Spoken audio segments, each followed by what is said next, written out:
A'udzu billahi minasyaitonir rajim. Bismillahirrahmanirrahim.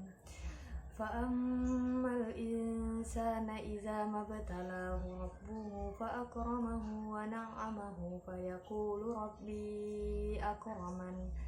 Wa amma in kana idza mabtalahu faqadara 'alaihi rizqahu fayaqulu rabbi ahanan. Bal tukrimunal yatim wala tahadduna ala ta'amil miskin. A'udzu billahi minasyaitonir rajim. Bismillahirrahmanirrahim. Ya ayyuhalladzina amanu anfiqu mimma razaqnakum min qabli an ya'tiya yawmun la bay'un fihi wala khullatun wala syafa'ah wal kafiruna humuz zalimun. A'udzu billahi minasyaitonir rajim. Bismillahirrahmanirrahim. Masalul ladzina yunfiquna amwalahum fi sabilillahi kamasali habbatin ambatat sab'a sanabila min kulli sumbulatin mi'atu habbah wallahu yudha'ifu liman yasha wallahu wasi'un alim. Bismillahirrahmanirrahim. An Abi Hurairah radhiyallahu anhu anna Nabiyya sallallahu alaihi wasallam qala ma min yawmi yusbihul ibadu fihi illa malakani yanzilani fayaqulu ahaduhuma Allahumma a'ti munfiqan khalafan wa yaqulul akharu Allahumma a'ti mumsikan talafa. Muttafaq alaih. Bismillahirrahmanirrahim. An Hakim bin Hizamin radhiyallahu anhu anin Nabi sallallahu alaihi wasallam qala al yadul ulya khairum min yadis sufla wa bada biman ta'ulu wa khairus sadaqati an zahri ghinan wa may yasta'fif yu'ifahullah wa may yastaghni yughnihillah. Rawahu Bukhari. Dalam Quran Surah Al-Fajr ayat 15-16 dijelaskan bahwa kecenderungan manusia merasa mulia dengan rezeki yang diberikan Allah Subhanahu wa Ta'ala. Padahal tidaklah demikian. Sesungguhnya harta itu hanyalah ujian dan cobaan bagi mereka. Dan begitu pula sebaliknya, jika mereka diberi kesempitan rezeki, mereka menganggap Allah Subhanahu wa Ta'ala menghina mereka. Padahal tidaklah demikian. Sesungguhnya Allah memberi rezeki kepada siapapun yang disukainya dan tidak disukainya. Begitu pula Allah Subhanahu wa Ta'ala menyempitkan rezeki kepada siapapun yang disukainya dan tidak disukainya. Dalam menghadapi dua kondisi seperti itu, hendaklah manusia hanya bergantung kepada Allah Subhanahu wa Ta'ala. Jika diberi keluasan rezeki, hendaklah ia bersyukur.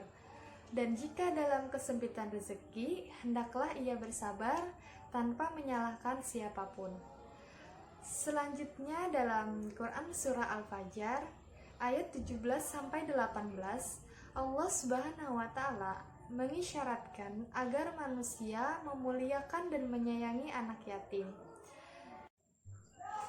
Selanjutnya dalam Quran Surah Al-Fajr ayat 18, Allah Subhanahu wa Ta'ala memperingatkan agar manusia saling menyeru, saling mengingatkan untuk menyeru memberi makan orang miskin. Orang-orang yang tidak menyantuni anak yatim dan tidak menyeru memberi makan orang miskin termasuk pendusta agama. Selanjutnya kandungan Quran Surah Al-Baqarah ayat 254. Allah Subhanahu wa Ta'ala menyeru orang-orang yang beriman agar menafkahkan hartanya, baik sedekah yang wajib atau zakat maupun sedekah yang sunnah, dan hendaknya bersegera untuk menafkahkan sebagian rezeki yang Allah Subhanahu wa Ta'ala karuniakan sebelum datangnya hari kiamat. karena setelah hari kiamat tiba, maka seseorang tidak dapat menebus dirinya dengan harta apapun. Pada saat itu, tidak ada pertolongan dari sahabat dan kerabat, bahkan keturunan pun tak ada yang peduli lagi. Dalam Quran Surah Al-Baqarah ayat 261, Allah Subhanahu wa Ta'ala menjelaskan bahwa menginfakkan harta dengan ikhlas dalam ketaatan kepadanya akan dilipat gandakan pahalanya sampai 700 kali lipat. Walaupun asbabun nuzul ayat ini berhubungan dengan kedermawanan sahabat Nabi Muhammad SAW, yaitu Utsman bin Affan dan Abdurrahman bin Auf. Keduanya menyumbangkan harta mereka ketika perang Tabuk. Namun, secara umum ayat ini mendorong agar manusia gemar infak dan sedekah tanpa dibatasi oleh kondisi dan keadaan. Selanjutnya isi kandungan hadis riwayat Bukhari dan Muslim dari Abu Hurairah. Rasulullah SAW menjelaskan bahwa sesungguhnya para malaikat berdoa agar Allah Subhanahu wa Ta'ala mengganti harta orang-orang yang berinfak. Allah akan mengganti dengan kebaikan di dunia dan pahala di akhirat. Demikian pula Rasulullah SAW menjelaskan bahwa para malaikat mendoakan agar Allah Subhanahu wa Ta'ala melaknat dengan menghancurkan atau membinasakan orang-orang yang bakhil atau kikir terhadap hartanya.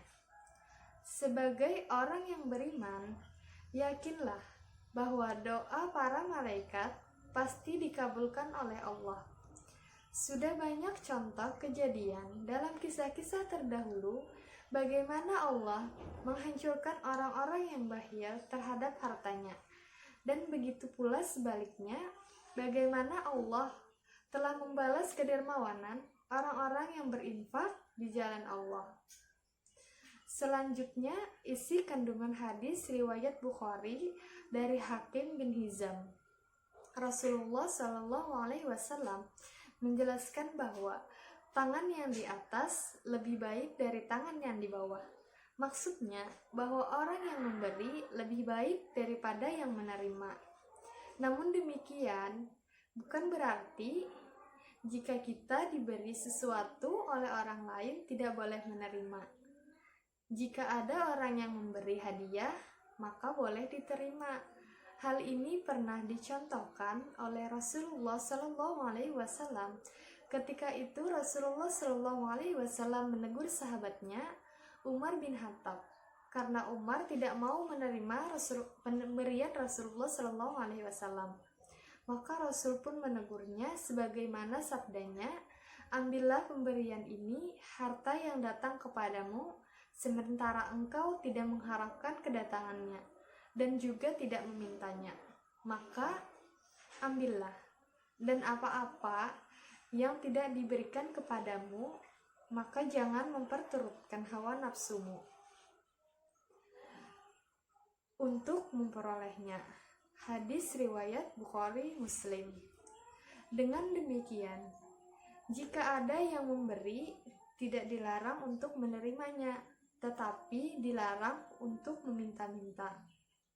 Mungkin itu saja penjelasan dari saya. Mohon maaf apabila ada kesalahan. Wallahu muwaffiq ila aqwamit thoriq. Wassalamualaikum warahmatullahi wabarakatuh.